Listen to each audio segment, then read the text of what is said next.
Honorable Election Commissioner Dr.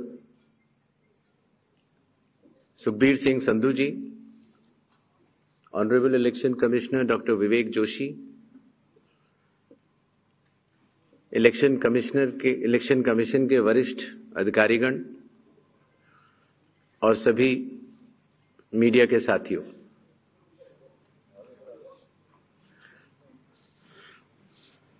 आज आप सभी के माध्यम से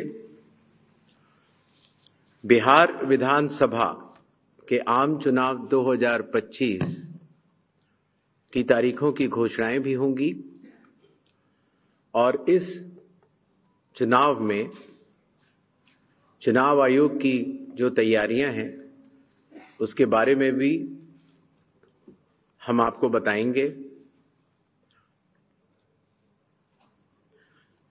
बिहार की पावन भूमि पर 5 वर्षों के बाद अब विधानसभा के चुनाव का आगमन हो रहा है। जैसा कि आप सबको पता है, चुनाव आयोग एक संवैधानिक संस्था है और चुनाव के अपने संवैधानिक कर्तव्य को 2 चरणों में निभाती है। पहला चरण मतदाता सूची बनाना और दूसरा चरण चुनाव कराना। जैसा कि आप सबको पता है, 24 जून 2025 से शुरू हुए विशेष गहन परीक्षण के दौर में मतदाता सूची का शुद्धिकरण किया गया। इन्यूमरेशन का पीरियड 24 जून से 25 जुलाई तक रहा। 1 अगस्त को ड्राफ्ट सूची पब्लिश की गई और सभी राजनीतिक दलों को भी दी गई।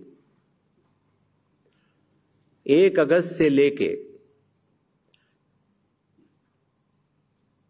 1 सितंबर तक क्लेम्स एंड ऑब्जेक्शंस का पीरियड रहा, जिसमें जिसको भी, चाहे वो मतदाता हो, चाहे वो राजनीतिक दल हो, चाहे उनके बूथ लेवल एजेंट्स हो, उनको क्लेम्स एंड ऑब्जेक्शंस देने का भरपूर समय दिया गया। और उसके बाद पात्रता का परीक्षण हुआ और 30 सितंबर को फाइनल मतदाता सूची प्रकाशित कर दी गई। फाइनल मतदाता सूची भी सभी राजनीतिक दलों को दी जा चुकी है और अभी भी अगर उसमें कोई भी इलेक्टोरल रजिस्ट्रेशन ऑफिसर से कोई गलती रह गई हो तो उसके ऊपर जिला अधिकारी के पास अपील फाइल की जा सकती है। और साथ ही साथ किसी का नाम अगर छूट गया हो तो वो नॉमिनेशन के 10 दिन पहले तक जुड़वा सकता है। नॉमिनेशन समाप्त होने पर जो भी मतदाता सूची फाइनल होगी उस पर चुनाव होंगे और उसके उपरांत कोई भी नाम जोड़ा नहीं जा सकता। अभी हाल ही में चुनाव आयोग की पूरी टीम ने और हम तीनों चुनाव आयुक्त ने बिहार का दौरा किया और दौरा करने के बाद जो सारी चीजें समीक्षा के उपरांत आईं, उसके तहत ये निर्णय हुआ कि आज हम आपके समक्ष बिहार के सभी मतदाताओं के लिए, सभी राजनीतिक दलों के लिए चुनाव की तारीखों का ऐलान करें। बिहार में हम लोग सभी राजनीतिक दलों से मिले। सभी जिला collectors, SPs, IG, DIGs, DGP, chief secretary, divisional commissioners, enforcement agencies, सबके साथ सीएपीएफ के नोडल ऑफिसर्स, सबके साथ बैठकें हुई और आपके माध्यम से बिहार की जनता को चुनाव आयोग ये बतलाना चाहता है कि इस बार बिहार के चुनाव न केवल मतदाताओं के लिए बहुत ही सुगम और सरल होंगे, न केवल पूरी चुनावी मशीनरी तत्परता के साथ मतदाताओं के साथ खड़ी रहेगी, न केवल लॉ एंड ऑर्डर की व्यवस्था पर पूर्ण निगरानी रखी जाएगी, बल्कि शांतिपूर्ण ढंग से, पूर्ण पारदर्शी तरीके से बिहार के होने वाले चुनाव शायद सबसे अच्छे चुनावों के रूप में परिलक्षित होंगे, ऐसी चुनाव आयोग की मंशा है। इसके लिए चुनाव आयोग सभी राजनीतिक दलों का, सभी मतदाताओं का और सभी मीडिया कर्मियों का भी सहयोग अपेक्षित करता है। इसके पहले कि हम तारीखों की तरफ बढ़ें, एक छोटी सी प्रेजेंटेशन है जिससे कि काफी वस्तु स्थिति आप सब लोगों के भी समक्ष आएगी और जनता के भी समक्ष आएगी। Presentation please.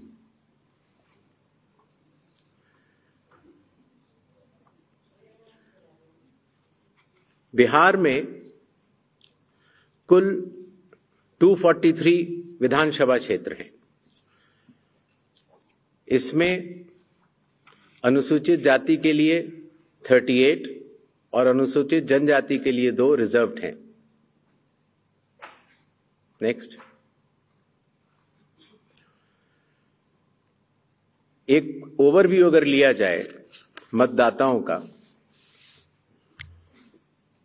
तो कुल मतदाताओं की संख्या लगभग 7.42 करोड़ है, जिसमें कि मेल 3.92 और फीमेल 3.5 करोड़ हैं। सीनियर सिटीजन्स लगभग 4 लाख हैं। 100 वर्ष की आयु पूर्ण कर चुके मतदाता लगभग 14,000 हैं और फर्स्ट टाइम वोटर्स लगभग 14 लाख हैं।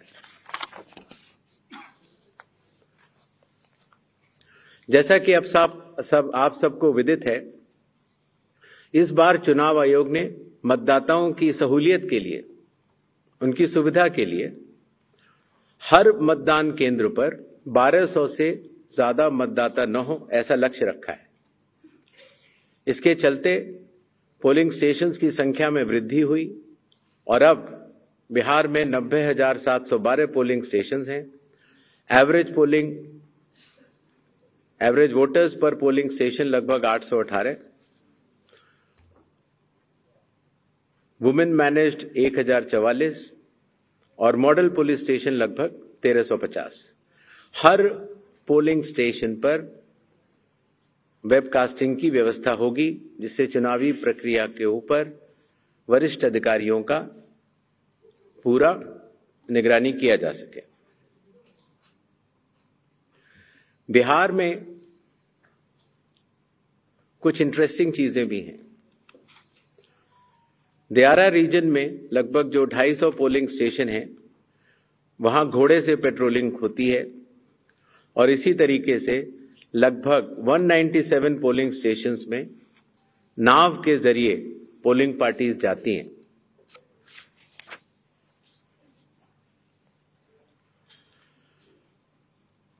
चुनाव आयोग के निर्देशों के अनुसार हर मतदान केंद्र पर एश्योर्ड मिनिमम फैसिलिटीज प्रदान की जाएंगी, जिसमें कि पोल वॉलंटियर्स होंगे, हेल्प डेस्क होंगी, रैंप होगा, टॉयलेट्स होंगे, ड्रिंकिंग वाटर, साइनेजेस, लाइट की सही व्यवस्था और वोटर फैसिलिटेशन सेंटर। जो हमारे बुजुर्ग और दिव्यांग मतदाता हैं, उनकी सुविधा को ध्यान में रखते हुए पोलिंग स्टेशंस ग्राउंड फ्लोर पर होंगे। अगर रैंप है तो 1:12 के रेशियो में प्रॉपर ग्रेडियंट से बनेंगे, वॉलंटियर्स भी रहेंगे, व्हील चेयर की फैसिलिटीज भी दी जाएगी, और अगर इनमें से कोई भी 85 प्लस के उम्र के अगर लोग हैं या 40% से ज्यादा जिनकी डिसेबिलिटी है, अगर वो चाहें तो फॉर्म 12D भर सकते हैं और उसके उपरांत उन्हें होम वोटिंग की सुविधा भी दी जाएगी।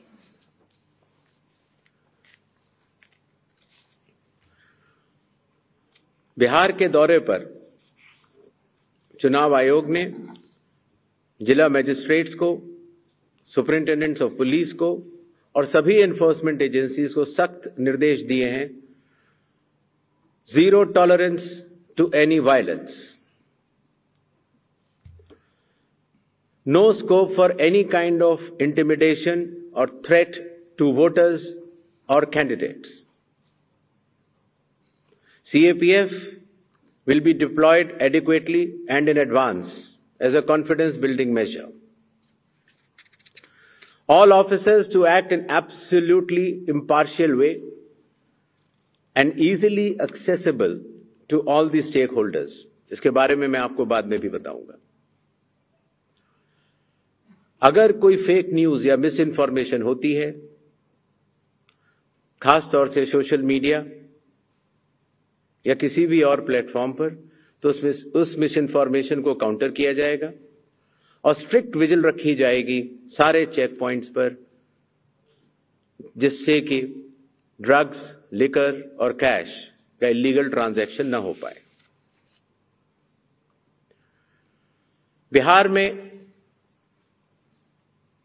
बिहार के पूरी चुनाव का तंत्र है, उसके साथ मिलकर बिहार के इन चुनावों में 17 नए इनिशिएटिव्स लिए जा रहे हैं, जो कि बिहार से शुरू होकर पूरे देश में लागू होंगे। चुनाव आयोग ने इसके ऊपर एक एक इनिशिएटिव के ऊपर काफी चर्चा और इनकी प्रायोगिकता को देखते हुए ये कदम उठाया है और एक ऐतिहासिक कदम इसको माना जाएगा। ट्रेनिंग, पहली बार जो चुनाव आयोग का ट्रेनिंग इंस्टीट्यूट है, India international institute for democracy and election management, वहां पर बिहार के सभी बूथ लेवल एजेंट्स जो जिला स्तर के थे, बूथ लेवल एजेंट 1, उनकी ट्रेनिंग का आयोजन किया गया। इसी तरह से अब जहां जहां चुनाव होंगे वहां वहां बूथ लेवल एजेंट्स 1 की भी ट्रेनिंग IIIDM द्वारिका में की जाएगी। जो बूथ लेवल ऑफिसर्स होते थे, पहले उनकी ट्रेनिंग या तो विधानसभा स्तर पर हो जाती थी या कई बार जिला स्तर पर। तो इस बार हर विधानसभा क्षेत्र के 4 से 5 BLOs को IIIDM में बुलाया गया और उनको चुनावी प्रक्रिया के बारे में अवगत कराया गया, जिससे कि हमें अब जो चुनावी तंत्र है, जो जमीनी स्तर का चुनावी तंत्र है, उसमें बहुत ही ज्यादा बदलाव देखने को मिला। साधारण तौर से पुलिस ऑफिसर्स की ट्रेनिंग भी जिला स्तर पर या राज्य स्तर पर होती थी, लेकिन चूंकि लॉ एंड ऑर्डर एक सेंसिटिव सब्जेक्ट है और खास तौर से जब CAPF जाती हैं तो जिला पुलिस प्रशासन और CAPF का समन्वय भी बहुत आवश्यक होता है। इसके लिए पहली बार पुलिस ऑफिसर्स की भी IIIDM में ट्रेनिंग की व्यवस्था की गई। ये तीनों लॉजिस्टिक्स के हिसाब से और ट्रेनिंग के हिसाब से बहुत बड़े कदम रहे। मतदाता सूची, लगभग 22 वर्षों के बाद बिहार में मतदाता सूची के शुद्धिकरण का कार्य सफलतापूर्वक 30 सितंबर को संपन्न हुआ। लगभग सभी राजनीतिक दलों ने यह मांग की थी कि मतदाता सूची में काफी त्रुटियां हैं और इसको मद्देनजर रखते हुए यह कदम उठाया गया। हालांकि सोशल मीडिया पर इसके बारे में कुछ बढ़ चढ़कर कहा गया, लेकिन सत्यता यह है कि आज की तारीख में बिहार के 243 इलेक्टोरल रजिस्ट्रेशन ऑफिसर्स ने 90,000 बूथ लेवल ऑफिसर्स के साथ मिलकर 1.6 लाख बूथ लेवल एजेंट्स, जो कि 12 मान्यता प्राप्त राजनीतिक दलों ने नियुक्त किए थे, उनके साथ मिलकर इस सूची को शुद्ध करने का बहुत ही सराहनीय काम किया है और बिहार ने देश को ये राह दिखाई है। चूंकि विशेष गहन परीक्षण में काफी मेहनत जमीनी स्तर के अधिकारियों को करनी पड़ी, तो जो रिन्यूमरेशन था, जो बीएलओज का था और जो बाकी अधिकारियों का था, उसको भी कई वर्षों के बाद बढ़ाया।